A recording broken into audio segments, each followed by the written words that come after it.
When did you see someone fail as a parent? My ex-wife gets our daughter Haley every weekend, and every weekend Haley comes home with a brand new injury. Bruised lip, scraped knee, even a cracked rib once. But the court's only response has been, children need their mothers. Well, last week I was getting ready to go pick her up when I got the call. It was her friend's mom. Haley's at my house in Woodbridge for a sleepover and her insulin pump just failed. We don't know what to do. Her blood sugar is at 450 and climbing. I felt my stomach drop through the floor. That number should never be above 180. Where's her backup insulin? I asked, already grabbing my keys. She doesn't have any with her. Your wife dropped her off and said everything was in the pump. My hands were shaking as I started my car. My ex always carried the backup insulin in her purse. She made a huge show of it during custody hearings, proving what a prepared mother she was. I called her immediately. She answered with casino noise in the background. Haley's pump failed. She needs insulin now. You're only 15 minutes from the sleepover house. Yes, yes, yes! I just hit an all-time record, she responded. Our daughter is dying, I yelled. You need to leave now. There was a pause. I could hear dealer voices in the background. I'm at the high roller table. I don't care what table. I'm down $3,000. I need to win it back. I slammed my hand on the steering wheel, pushing 90 on the highway. Our daughter is going to die. I'm 45 minutes away. You're 15. Then call an ambulance. They don't carry insulin. You know this. Only her prescription pen works. It's in your purse. I'm in the middle of a hand. Give me 20 minutes. The sleepover mom texted me a photo at 12:15. Haley unconscious on their bathroom floor, her lips pale, vomit on her shirt. The text said, she's over 500 now. Barely responsive. I called my ex again, screaming now. She's dying! Dying! Get in your car! Stop being dramatic, and stop calling. You made me lose that hand. The dealer thought I was cheating with signals. That's another 500 gone because of you. I hung up and called 911, explaining everything through tears. They said they'd meet me there, but confirmed what I already knew. Paramedics can't administer insulin without the prescription pen. When I finally screeched into their driveway at 12:38 a.m., the ambulance was already there. Haley was on a stretcher, completely unconscious. The paramedic looked grim. Blood sugar's too high for our meter to read. We need insulin immediately. My ex has it. She's coming. But she wasn't. Not for another 42 minutes. I tried calling the casino directly. My daughter is dying. My ex-wife, Rachel Beckett, is at your high roller table. She has life-saving medication. Please make her leave. Sir, we can't force guests to leave for personal matters. It's not personal. A child is dying. I'm sorry, sir. The paramedics arrived. I begged them to call her, thinking medical professionals would get through. The lead paramedic tried. Ma'am, your daughter is in diabetic ketoacidosis. Her organs are shutting down. I heard her response through his phone. I'm her mother. I'll decide when it's serious enough to leave. When my ex finally strolled through the emergency room doors at 1:20 a.m., her designer purse was over her shoulder, reeking of cigarette smoke and wine. Haley was already in the pediatric ICU. She tossed the insulin pen at the nurse like it was nothing. Here. Though you should know, your constant calling made me lose $6,000 tonight. I couldn't speak. Our daughter was on dialysis. The doctor had just explained her kidneys were functioning at 40%. My ex turned to the doctor, not even looking at Haley behind the glass. This is because her pump was defective, right? Manufacturing error? Ma'am, this is because she didn't receive insulin for over 2 hours during a life-threatening situation. My ex's face went red. She spun toward me. You should have made sure the sleepover mom had backup supplies. What kind of father sends his diabetic child without backup? The backup was in your purse. At the casino. Don't you dare blame this on me. You're the one who lives 45 minutes away. You chose to move that far. If you lived closer, this wouldn't have happened. The doctor interrupted to explain Haley would need dialysis 3 times a week, possibly for months. Maybe permanently. We had no idea if she was ever going to be the same again. My ex pulled out her phone and started typing. I need to document this negligence. 2 days later, I was with Haley in the ICU, and my wife was in the casino when I got the news. Haley's organs failed. She didn't make it. I cried so hard I ran out of tears. And over the next 36 hours, I called Rachel over 50 times, but she didn't even visit once. I remember that's when I stopped crying. Not because I wasn't devastated. I was. And not because my life wasn't destroyed. It absolutely was. But because I knew I had to destroy Rachel, and I was about to show her exactly how far a grieving father is willing to go. I sat in my car in the hospital parking lot for 3 hours after they wheeled Haley's body away. My phone was in my lap and I was making lists in the Notes app. Every person I needed to call. Every piece of evidence I needed to save. The crying had stopped completely, and my hands weren't shaking anymore. Something cold and focused had replaced all that pain. I wrote down the sleepover mom's number first, then the paramedics who responded, the casino's main number, the emergency room doctor's name from his badge. I took screenshots of every call log from that night. 52 calls to Rachel while our daughter was dying. Each one timestamped. Each one ignored. The parking lot emptied and filled again with the morning shift. But I kept working, making folders in my phone for evidence, writing down everything I could remember about what Rachel said. The next morning, 2 cops showed up at my house. They'd gotten my address from the hospital. The older one had a notebook out and asked me to walk through everything that happened. I showed them my phone with all the call logs, gave them the sleepover mom's number, explained how Rachel stayed at the casino for over an hour after being told Haley was dying. They wrote everything down and said they'd need to talk to the other witnesses. After they left, I started calling family members. My sister answered on the 3rd ring and I told her Haley was gone. She cried for 10 minutes straight, but when I mentioned going after Rachel legally, she got quiet, said she didn't want to get involved in our problems. My brother was the same. So was my mom. Everyone said they were sorry, but nobody wanted to pick sides. Rachel's family wouldn't even answer my calls. I sat at my kitchen table realizing I was completely alone in this. The sleepover mom texted me that afternoon asking if we could meet. I drove to a coffee shop near her house and she was already there waiting. Her eyes were red and puffy. She pushed her phone across the table to me. Every photo from that night was there. Haley on the bathroom floor at different times. The timestamps showed exactly how fast she got worse. There were texts between her and her husband about whether to call 911. Screenshots of her trying to reach Rachel. She told me she'd already talked to the police that morning, said she'd testify to anything I needed. We both cried in that coffee shop and people stared, but I didn't care. I spent the next 2 days at my computer putting together a document. Every call log got its own page with the timestamp highlighted. I transcribed the voicemails I'd left Rachel begging her to leave the casino, found the texts from the sleepover mom with the photos attached, downloaded my location data showing my drive from home to the hospital, Rachel's location data from her social media showing her at the casino the whole time. 52 calls she ignored became 52 pages of evidence. I made 10 copies of everything. 1 for the police, 1 for CPS, 1 for a lawyer, 7 more just in case. On the 3rd day, I got in my car and drove to Rachel's apartment. I sat outside for 20 minutes with the engine running. Her car was in the driveway. The living room light was on. I could see her moving around inside. My hands gripped the steering wheel so hard my knuckles went white. I wanted to go in there and make her hurt the way Haley hurt, but getting arrested wouldn't help anything. I drove home and went straight to my garage, put 3 holes in the drywall with my fist. My knuckles bled, but it felt better than doing nothing. Detective Cade Norris called me the next day. He'd been assigned to investigate whether criminal charges were possible. We met at the police station and I gave him my evidence binder. He flipped through it slowly and his face got more serious with each page. But then he leaned back and explained the problem. Rachel wasn't physically there when Haley got sick. She didn't actively hurt her. Proving criminal negligence when a parent was absent is really hard. He said they'd investigate but told me not to expect fast results or maybe any results at all. I filed a report with CPS that same week. The investigator who showed up was Regina Norris. Turns out she was Cade's sister. She took my evidence binder and said she'd evaluate Rachel's fitness as a parent. I explained that Haley was already gone, so there wasn't a child to protect anymore. Regina said it didn't matter. The report would create an official record that could support other legal actions. She seemed to actually care about what happened. Rachel and I had to meet at the funeral home to make arrangements. She showed up 45 minutes late.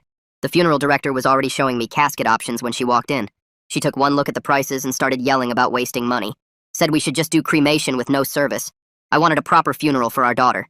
The funeral director had to step between us when Rachel started screaming that I was trying to bankrupt her. She kept saying Haley wouldn't know the difference anyway. I paid for everything myself just to end the fighting. The funeral was 3 days later. Rachel showed up 20 minutes after it started. I could smell the alcohol from 10 feet away. She stumbled up to the podium and tried to give a speech about being a devoted mother. Her words were so slurred that half of them didn't make sense. My family shifted in their seats. Rachel's family looked at the floor. She went on for 5 minutes about how much she sacrificed for Haley. How hard it was being a single mother every weekend. How nobody understood her struggles. I sat in the front row with my hands folded and let everyone see exactly who she was. Let them see the woman who chose gambling over saving our daughter's life. After the funeral, I spent 3 days calling every lawyer in the area until I found Gareth Lawson, who specialized in wrongful death cases. His office was in a strip mall next to a dry cleaner, and when I walked in carrying my evidence binder, his wife Antonia was at the reception desk. She took one look at my face and brought me straight back to his office without making me wait. Gareth was a big guy with gray hair who listened to my whole story without interrupting once. I spread out all my evidence on his desk. The call logs showing 52 ignored calls, the texts from the sleepover mom with timestamps, photos of Haley unconscious on the bathroom floor. Antonia sat next to him taking notes on a yellow legal pad while he went through each document. When he got to the part about Rachel saying she needed to win back her $3,000, his face turned red. He explained that wrongful death lawsuits work differently than criminal cases. We only need to prove Rachel's negligence directly caused Haley's death, not that she intended to kill her. The burden of proof was lower, but we still needed solid evidence linking her choices to the outcome. He said we had a strong foundation, but needed more documentation to make it airtight.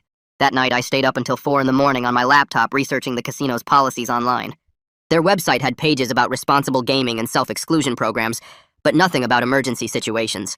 I found their corporate handbook through a former employee's LinkedIn post, and it had detailed protocols for removing drunk patrons, catching card counters, and handling medical emergencies on the gaming floor. But there was absolutely nothing about notifying gamblers of family emergencies or any duty to intervene when someone refuses to leave for a dying child. This gap in their procedures meant they had no official policy requiring them to help, but it also meant they had no policy preventing them from helping either. I printed everything and highlighted the relevant sections. The next morning, I drove to the hospital records department and filled out formal requests for all of Haley's medical files. The clerk said it would take 2 weeks for processing, but when I explained what happened, she went to the back and came out 20 minutes later with everything. The EMS report was hard to read. It documented Haley's blood sugar at over 600 when they arrived, her breathing shallow, her skin cold and clammy. The hospital intake forms showed she was in severe diabetic ketoacidosis, with her organs already starting to shut down. But the worst part was the doctor's notes stating that with prompt insulin administration, meaning within 30 minutes of the pump failure, Haley would have had a 95% chance of full recovery. Instead, she went over 2 hours without it. The medical examiner's report confirmed the cause of death as complications from diabetic ketoacidosis due to lack of insulin. I photocopied everything 3 times. Over the next week, I wrote out every single detail from that night for Gareth, starting from when the sleepover mom first called me. 20 pages of pure facts, no emotions, just what happened when. I included exact quotes from my calls with Rachel, what the casino employee said when I begged them to get her, what the paramedic told me about not being able to give insulin. Writing it all down made me see the clear line from Rachel choosing to stay at the casino to Haley dying in that hospital bed. Each decision point where she could have left, but didn't. Each minute that passed while our daughter's body poisoned itself. Gareth read through my statement 3 times, making notes in the margins. He had me sign and date every page. Gareth drafted preservation letters that afternoon and sent them by certified mail to the casino's legal department and to Rachel's apartment. The letters demanded they preserve all surveillance footage from that night, all transaction records showing Rachel's gambling activity, her player rewards card data, and any phone records from calls made to or from the casino. He explained that destroying any of this evidence after receiving the letter would be spoliation, which could result in serious legal consequences. The casino's lawyers responded within 48 hours, saying they would comply, but only with a court order. Rachel never responded at all. We filed the wrongful death lawsuit the following Monday, and Gareth had a process server deliver the papers to Rachel at her apartment. The server knocked for 10 minutes before she finally answered, and he said she threw the papers back at him and slammed the door. He picked them up off the hallway floor and left them at her door, which still counted as proper service. Gareth warned me this was just the beginning of what would be a long, expensive fight, but at least we were doing something instead of just sitting around grieving. 2 days later, Regina Norris from CPS called to schedule a follow-up meeting with me. She'd already done a home visit with Rachel, and while she couldn't share specifics due to confidentiality rules, she said there were concerning findings about Rachel's living situation and priorities that would be documented in her report. Her voice sounded disgusted when she mentioned finding gambling receipts and empty wine bottles, but no food in the refrigerator. The next week, I got served with papers at work, right in front of my coworkers. Rachel had filed for a restraining order claiming I was harassing her with threatening phone calls and showing up at her apartment. It was complete lies since I hadn't contacted her once since the funeral, but I still had to hire Gareth to defend against it, which meant another retainer fee I could barely afford. I sold my motorcycle that weekend to cover the legal costs. I searched online for the casino's corporate structure and found their compliance officer was someone named Nora Kemp. I called her office directly and left a message explaining who I was and asking to discuss their emergency notification policies. She called back the next day, defensive from the start, saying the casino had no legal obligation to intervene in personal matters. But when I pushed about whether they'd reviewed their policies after a child died because one of their customers wouldn't leave, she admitted we are conducting an internal review. She agreed to a formal meeting the following week. Meanwhile, I contacted the insulin pump manufacturer and requested all the data from Haley's device for the 48 hours before her death. Their technical team sent me a detailed report showing the pump had sent 17 urgent alarms starting at 11:45 that night, each one requiring manual acknowledgement and intervention with backup insulin. The alarms got progressively more urgent, with the final ones warning of life-threatening blood sugar levels. This proved Rachel had clear, repeated warnings that Haley needed immediate help, but chose to ignore them all. Gareth called me the next morning saying he was drafting subpoenas for the casino to get their surveillance footage from that night, plus all of Rachel's player rewards data showing how long she'd been there and what she'd been playing. The casino's lawyers immediately filed motions to block the subpoenas, claiming customer privacy and that they had no duty to preserve evidence. But Gareth had expected this. and already had counter-arguments ready about the footage being material evidence in a wrongful death case. 3 weeks of back-and-forth legal filings later, the judge finally ordered them to comply and turn over everything within 10 days. Meanwhile, I drove to the sleepover mom's house with Gareth's paralegal wife, Antonia, who brought all the paperwork for a sworn affidavit. The mom was still shaken up about that night, her hands trembling as she signed page after page describing exactly what she'd witnessed, including Rachel's exact words on the phone. When she'd called to beg her to bring the insulin, how Haley had gone from talking to unconscious in less than an hour, and how she'd had to hold my daughter's hair back while she threw up before losing consciousness completely. Antonia recorded everything on her phone too, getting every detail about the timeline and Haley's condition documented officially.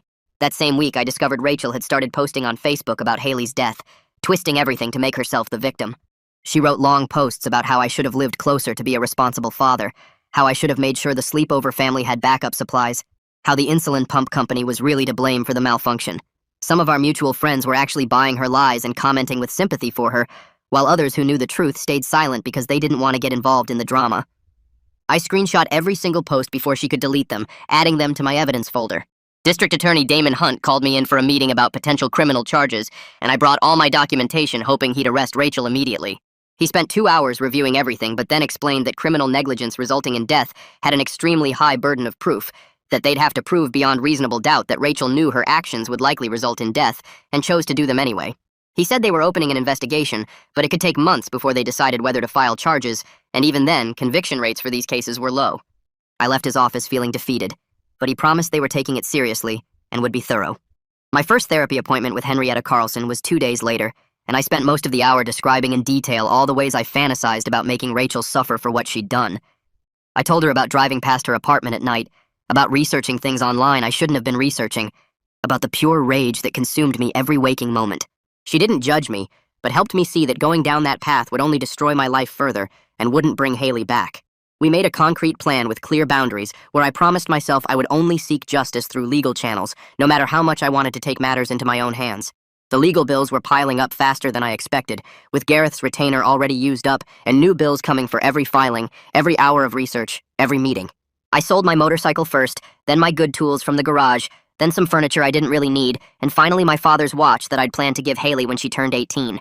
Each sale felt like another sacrifice for my daughter, another piece of my life traded away to fund this fight.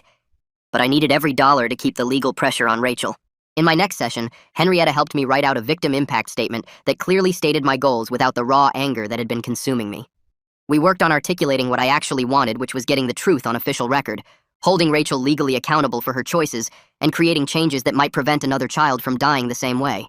Having these specific objectives written down helped transform my rage into something more focused and purposeful.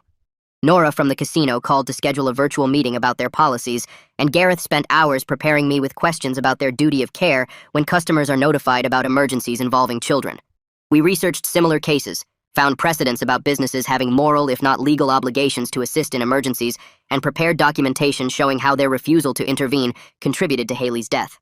During the actual meeting, the casino's management team was cold and corporate, insisting they couldn't force patrons to leave for personal matters and had no obligation to intervene in family emergencies.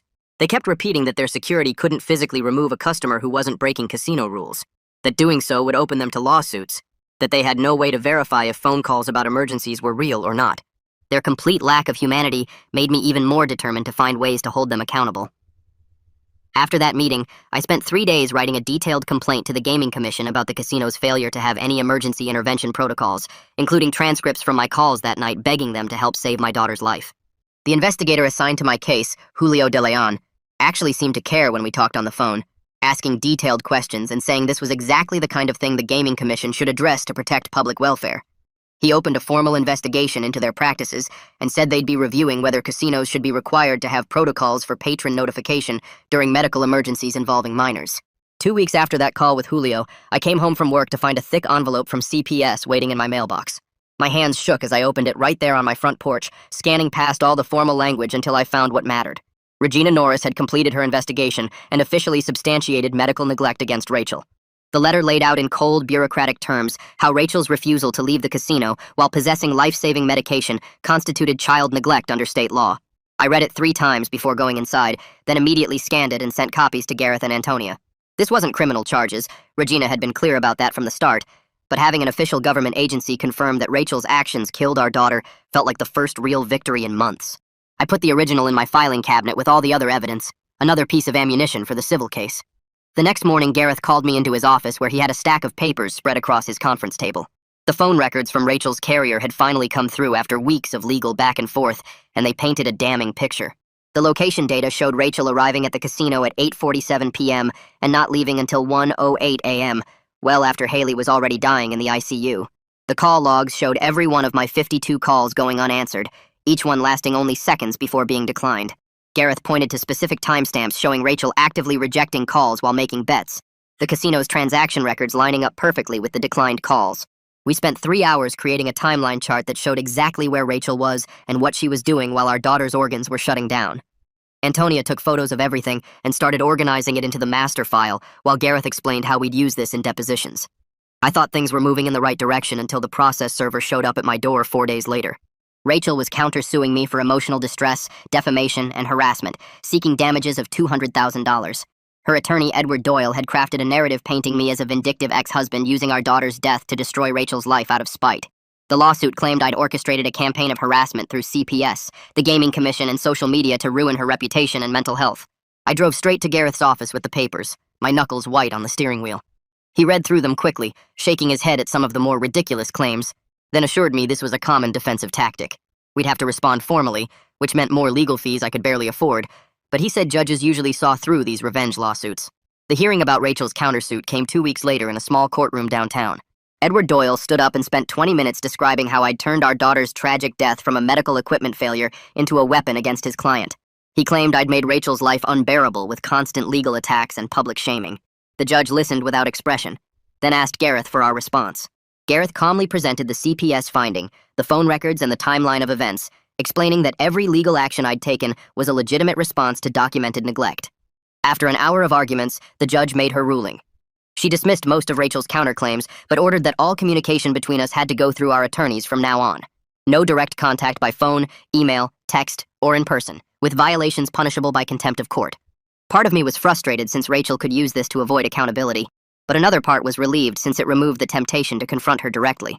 That Thursday, I sat in Henrietta's office for our weekly session, finally admitting something I'd been hiding for weeks. I'd been having dreams about hurting Rachel in detailed, specific ways that scared me when I woke up. Sometimes I'd imagine showing up at the casino and dragging her out by her hair. Other times I'd dream about burning down her apartment or running her off the road. Henrietta didn't judge, just helped me understand these were normal grief responses that needed healthy outlets. We spent the session working on channeling the violent energy into productive legal strategies and advocacy work. She had me write down each violent fantasy, then rewrite it as a legal action I could actually take. The fantasy of physical confrontation became preparing for depositions. The urge to destroy her property became placing liens on assets. The desire to hurt her became working toward a guilty verdict. By the end of the session, I had a list of concrete legal steps that would satisfy my need for justice without landing me in prison. Over the next 3 days, I turned my dining room into a war room, spreading out every document, photo, and piece of evidence across the table and walls. I bought a label maker and color-coded folders, organizing everything chronologically from the first custody hearing to the present. Each section had tabs for medical records, phone logs, witness statements, and legal filings. I created a master index that cross-referenced everything, making it easy to find any piece of evidence within seconds. When Antonia came by to pick up copies for their office, she stood in my dining room just staring at the walls covered in timelines and evidence charts. She said in 15 years as a paralegal, she'd never seen a client prepare a case this thoroughly. It took her 2 hours just to photograph everything for their records. The following Monday, Julio called with news that the Gaming Commission had scheduled an official hearing to review the casino's emergency intervention policies. He said my complaint had triggered a larger investigation into whether casinos had any duty to assist when informed about medical emergencies involving children. The hearing would be in 3 weeks, and they wanted me to testify about what happened that night. I spent the rest of the day researching similar cases and found 3 instances in other states where casinos had been held liable for not responding to emergencies. While going through Rachel's social media looking for evidence, I noticed something interesting in the background of one of her photos. There was an eviction notice taped to her door that she'd apparently not seen when taking a selfie. I did some digging through public records and discovered she was 3 months behind on rent and facing court-ordered eviction. When I told Gareth, he got excited, explaining we could place liens on any assets or income for our civil judgment, including her security deposit and any future earnings. The moral weight of potentially making my daughter's mother homeless sat heavy on me. But then I remembered Haley dying alone while Rachel chose blackjack over her baby. 2 nights later, I made a mistake that could have ruined everything. I'd been drinking alone, looking at Haley's photos, and suddenly found myself in my car with the engine running, Rachel's address pulled up on my phone. The rage felt like it was eating me alive, and all I wanted was to make her hurt the way I hurt every single day. I made it 3 blocks before something in me snapped back to reality. I pulled over and called Henrietta, who talked to me for an hour until I was calm enough to drive home. The next morning, I woke up sick with shame and fear about how close I'd come to throwing everything away. I poured every bottle down the sink and promised Haley's picture that I'd stay sober and strategic, that I'd get justice the right way. After weeks of Edward Doyle filing motion after motion trying to delay proceedings, the judge finally had enough and set a firm deposition date for Rachel. Gareth spent 6 hours preparing me for what was coming, explaining how Edward would try to twist my words and make me lose my temper. We practiced with Gareth playing Edward, asking the most horrible questions about my parenting and trying to blame me for Haley's death. He taught me to pause before answering, to keep responses short and factual, and to never argue with opposing counsel. The deposition was set for next month, and Gareth warned me it would be one of the hardest days of my life, sitting across from Rachel while her lawyer tried to break me. 3 weeks later, I'm sitting in a conference room watching Rachel lie through her teeth while a court reporter types every word. Edward had coached her well, but not well enough because she kept forgetting which version of events she was supposed to stick to. First, she said she didn't know Haley was sick. Then she said she thought it was just high blood sugar that would come down on its own. Then she claimed the sleepover mom never told her it was an emergency. Gareth let her talk for 2 hours, occasionally asking simple questions that made her contradict herself again and again. The court reporter's fingers never stopped moving as Rachel dug herself deeper with each answer. At one point, Gareth asked her about the phone calls, and she actually said the words that made my stomach turn. Look, even if I knew she was having issues, I'm not a doctor. How was I supposed to know it was that serious? Gareth paused and repeated her words back slowly while the court reporter captured it all. Edward tried to call for a break, but Rachel kept talking, saying she had important plans that night and couldn't just drop everything for what might have been nothing. The deposition went on for 6 hours, and by the end, Rachel had given us enough contradictions to fill 20 pages. 2 days later, Julio called with news that made me actually smile for the first time in months. The casino had issued a press release announcing they were reviewing their emergency intervention policies for situations involving children. They made sure to state 3 times that this wasn't an admission of any liability in our case, but Julio explained this was actually huge because it showed they were worried about the Gaming Commission investigation. The policy changes wouldn't help Haley, but maybe some other kid would get saved because a casino employee would actually do something when a parent said their child was dying. I was in the middle of grocery shopping when my phone rang with a number I recognized as the district attorney's office. Damon Hunt introduced himself and said they were reopening the criminal investigation based on new evidence from the CPS report and the deposition transcripts. He explained they were now looking at potential negligent homicide charges instead of just child endangerment, though he was careful to warn me that prosecution was still uncertain because proving criminal intent in neglect cases was incredibly hard. I abandoned my cart in the cereal aisle and sat in my car for 20 minutes processing what this meant. Real criminal charges, not just civil lawsuits, actual consequences that might include jail time. The next morning, Gareth called me at 6 a.m., which never meant good news. The sleepover mom had contacted him crying because Rachel had shown up at her house the night before demanding she change her testimony. Rachel had apparently threatened to sue her for not taking Haley to the hospital herself and said she'd make her life hell if she testified in court. The sleepover mom had been smart enough to record the whole thing on her doorbell camera and already filed a police report. Within hours, Rachel had witness tampering charges added to her growing list of legal problems. Edward must have been having the worst week of his career trying to manage the mess Rachel kept creating for herself. 3 days later, I was sitting in a government building downtown waiting to testify at the Gaming Commission hearing. When they called me in, I faced 5 commission members who looked like they'd rather be anywhere else. I started talking about that night, about calling the casino and begging them to get Rachel to leave with the insulin. I showed them the photos of Haley from her last birthday, then the ones from the ICU, and I watched their faces change as I explained how a simple policy requiring staff to notify parents of emergencies could have saved her life. One commissioner actually had tears in her eyes when I finished, and the chairman said they would take my testimony under serious consideration for new regulations. After the hearing, Gareth asked to meet at his office, and I could tell from his voice something was wrong. He and Antonia sat me down with a folder full of financial records they'd gotten through discovery. Rachel had less than $2,000 in the bank, no retirement accounts, no property, and no insurance policies. Any civil judgment we won would be basically meaningless because there was nothing to collect. Gareth explained we could garnish future wages, but with Rachel's spotty employment history, that might mean waiting years for pennies. I told him I didn't care about the money. I just wanted the truth on record, and Antonia squeezed my hand and said that was the right reason to keep going. My next therapy session with Henrietta turned into something different from usual. Instead of talking about my anger, she asked me what winning would actually look like. Not revenge fantasies, but real, achievable goals. We spent the hour redefining success as getting Rachel's neglect officially documented in court records and helping create policy changes that would protect other kids. She helped me see that these things mattered more than Rachel's suffering, that Haley's legacy could be saving other children rather than just punishing her mother. I left feeling lighter somehow, like I'd been carrying rocks I didn't need. 2 weeks went by before Damon Hunt called again with news that made me want to throw my phone. He was offering Rachel a plea deal for misdemeanor child endangerment, just 2 years probation with mandatory addiction treatment and 200 hours of community service. No jail time, no felony record, just a slap on the wrist for letting our daughter die.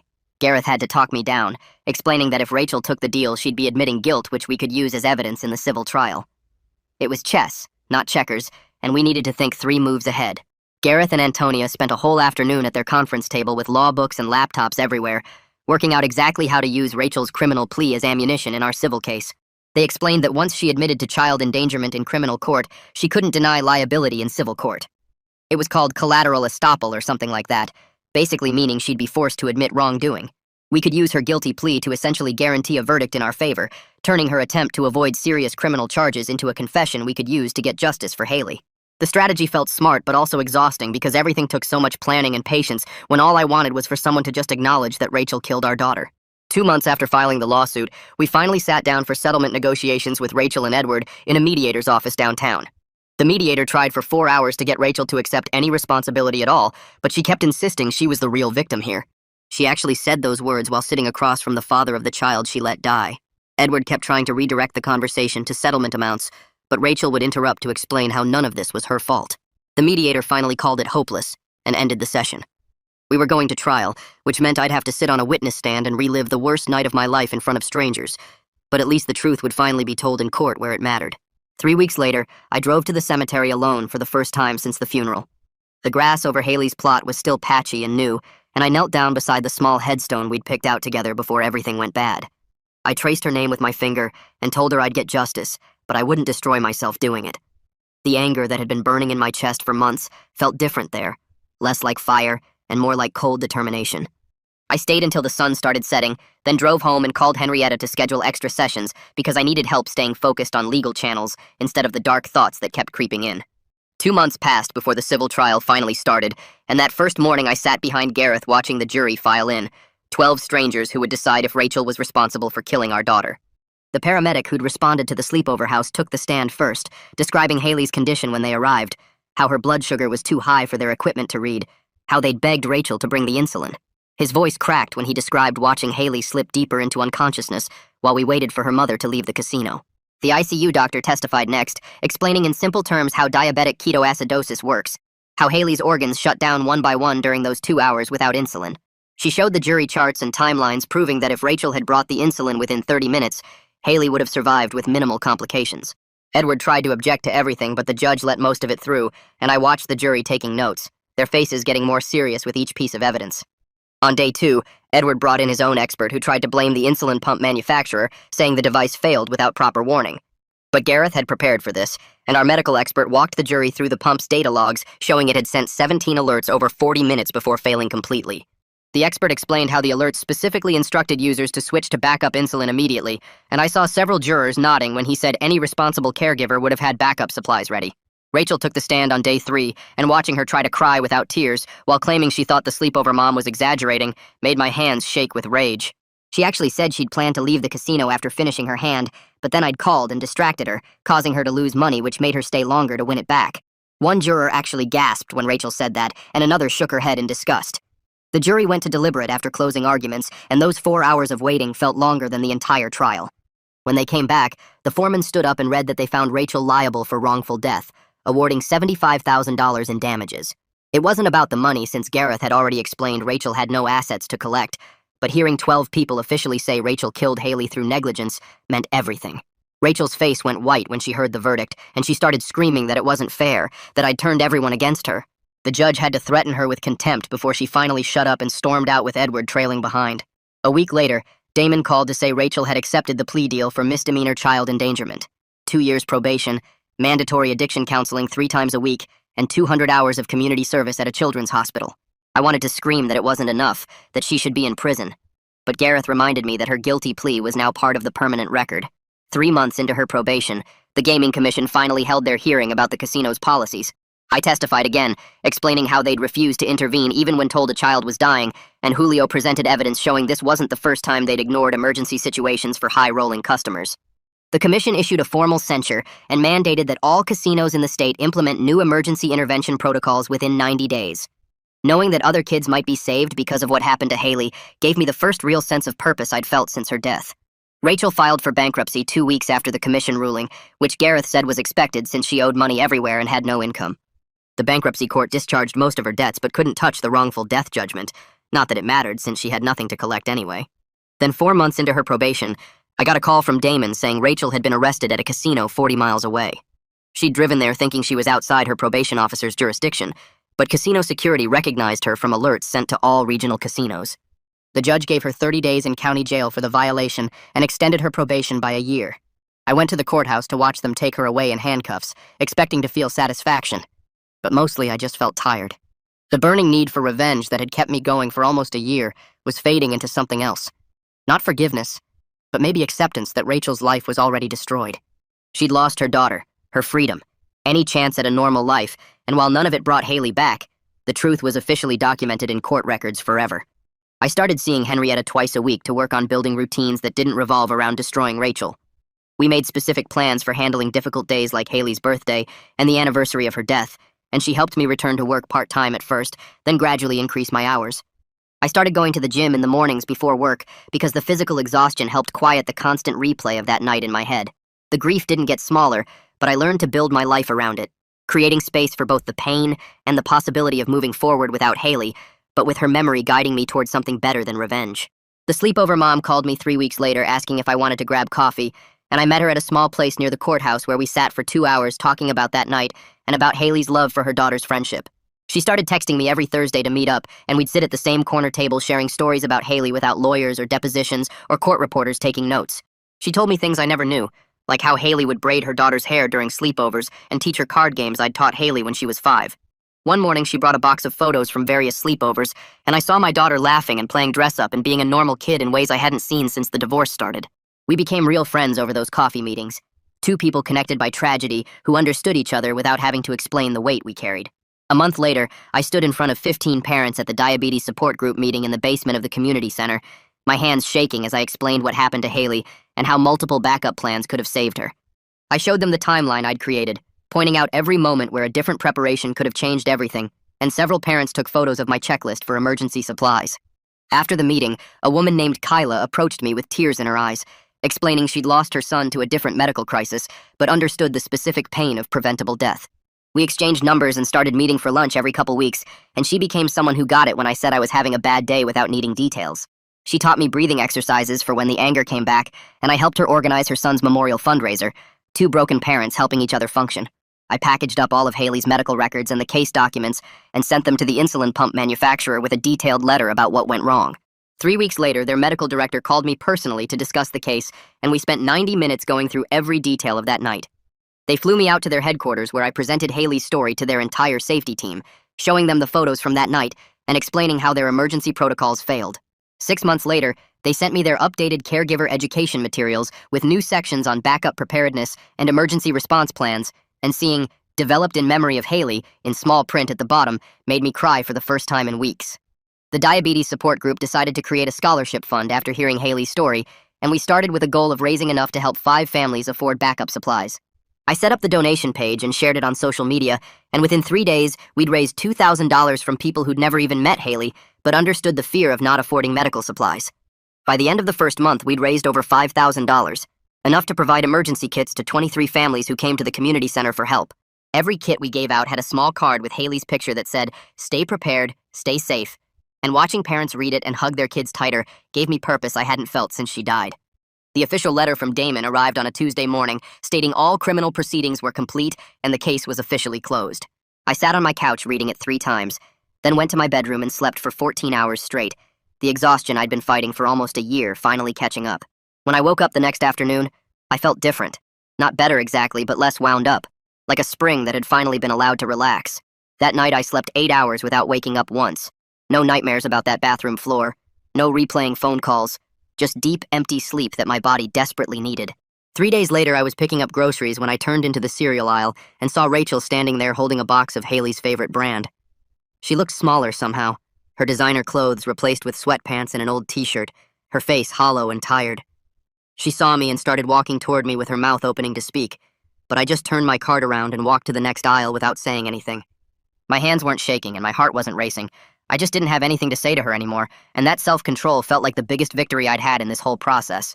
I passed her again at the checkout and she was crying, but I just paid for my groceries and left.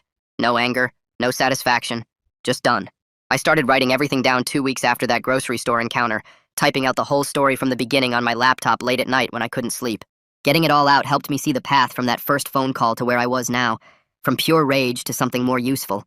The pain was still there, sharp as ever when I thought about Haley's last hours, but writing helped me understand how I'd changed from wanting to destroy Rachel to wanting to protect other kids.